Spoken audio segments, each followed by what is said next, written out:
Welcome back, everyone, to Open Line. We are talking about the issue that really dominated the Metro Council meeting last night. There was a public hearing about the budget. It was supposed to focus, everybody thought it would focus on the property tax increase. The overwhelming number of comments dealt with defunding the police department. And we have with us two people tonight from the Nashville People's Budget Coalition, who think the budget should be shifted. Defunded, downsized, take money away from the police department, fund other priorities. We have Jamel, Campbell-Gooch, and Erica Perry, both joining us via Zoom.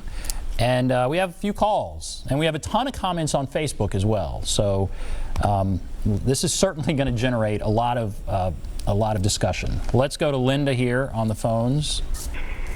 Hello, Linda. Hello. Go right ahead. What's on your mind? This is the most insane thing I've ever heard of. We need more money for police and fire to protect us. I don't know where those people are from, but it's just crazy. I mean, if we didn't have the police, no one could go outside their door. Safety, right. Okay. Right. All right, Linda, I'll ask, yeah, you all can comment. And I'm going to say there are several comments like that on Facebook. So, I mean, it's not like Linda's calling all by herself here. But what do you say to somebody like Linda who feels that way, has those concerns? Well, you can each talk. Erica, you could start. Yeah, I do want to just start with one thing. It's so interesting when folks ask us and say, well, if we didn't have the police, I would be afraid to walk out the door. I would be deeply afraid with what people would do to me. And when we talk about defunding the police, defunding policing and jails, it's also rooted in this idea that we trust our neighbors. We trust people. We actually build relationships with people we live around to create community accountability systems, right? That's what we replace policing and jails with.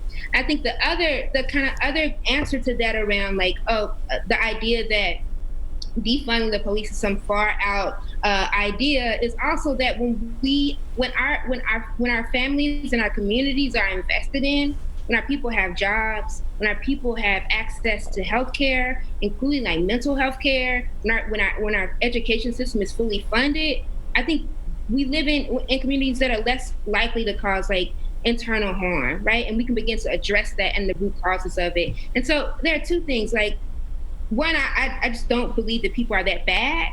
And so in the ways where we are experiencing harm, I think we have real answers and solutions to that. But friends, jails are not that answer. Having people wait years or months or days in jail because they can't afford their bail, that does not make us any more safe.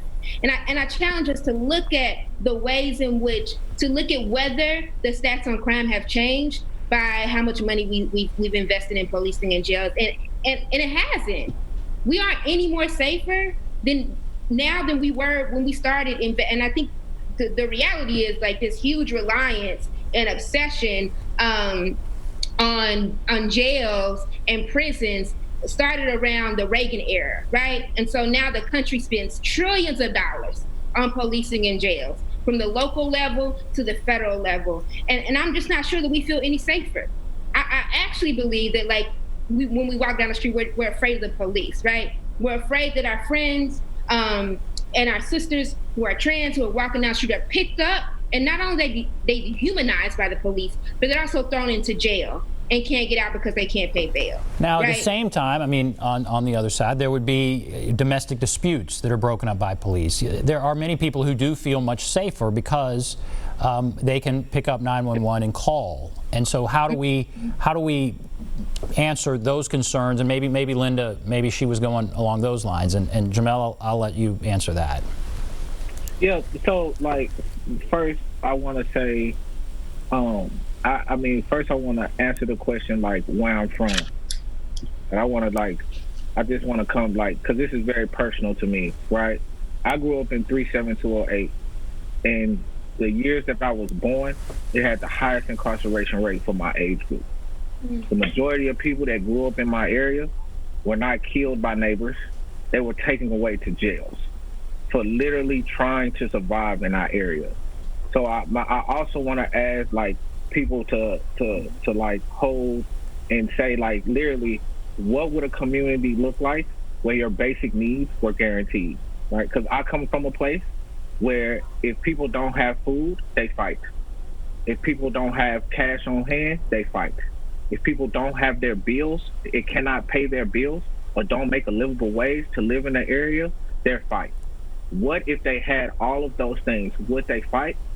And I just want to ask that question, because I think that's where we need to start talking about our values, because this conversation needs to be uncomfortable, because I've never heard of growth happening without feeling uncomfortable. Fascinating. 37208, that is a zip code that's been talked about nationally as having, what is it, the highest incarceration rate, one of them in the country. Is that right? Yes, very specifically the people born between 80 and 89, right when we fall in love with jails and policing. Mm-hmm. And so you say it's meant to be uncomfortable. I think it is uncomfortable for some people. When you're talking about what you just said, if people don't have enough money, they fight. If people don't have security, they fight. Can this bring that?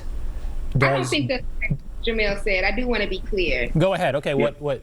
I don't want us to equate poverty or being cash poor with like violence. I don't think that's what Jamel was saying. I think the idea is that, or the reality is that people are less likely, and let's be clear, people who are cash poor, people who are wealthy are also like, our folks are committing harm, right? I think we deal with people who are cash poor and working class and Black differently, right? We decide who and how we want to deal with harm based on folks' race and their class.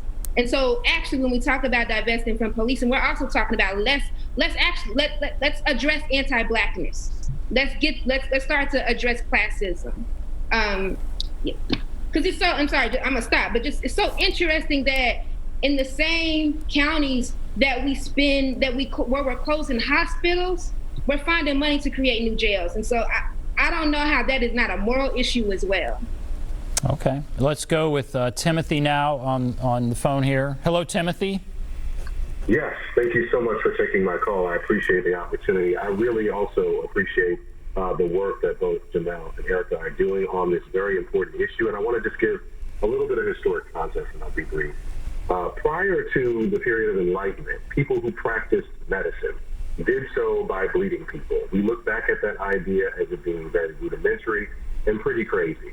Prior to the creation of the combustion engine, the idea of mass transit was considered to be an insane idea, that you could move people from one area to another.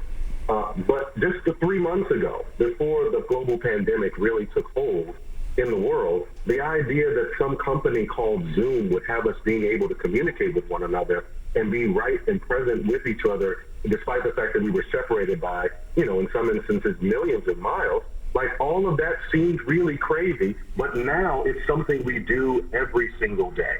I think we got to be a little bit crazy to think about the idea of doing something outside of the box, being creative and innovative. And I think that this could be something that could really help to reframe the values that we consider to be important in the city of Nashville. I really think this idea of defunding the police departments and putting those resources into the things that actually contribute to making people feel safer is a really smart idea. And I think it's something that is really innovative, and I think the idea that we're trying to do it here in Nashville is just another example of how Nashville is leading the country and the world.